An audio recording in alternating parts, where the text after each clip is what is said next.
శ్రీలంకతో జరుగుతున్న గాలే టెస్టులో భారత జట్టు పట్టు బిగించింది.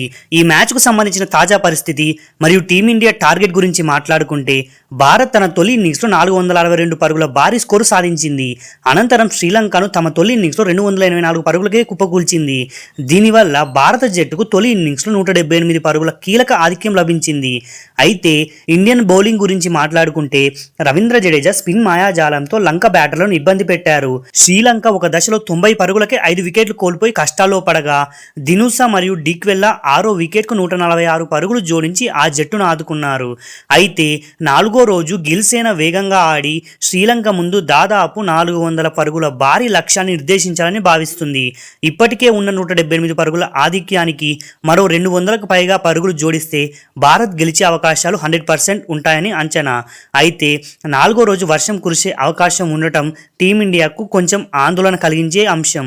ఒకవేళ వర్షం అంతరాయం కలిగిస్తే శ్రీలంక డ్రా కోసం ప్రయత్నించవచ్చు. అయితే 5వ రోజు వర్షం ముప్పు లేదని వాతావరణ నివేదిక పేర్కొంది.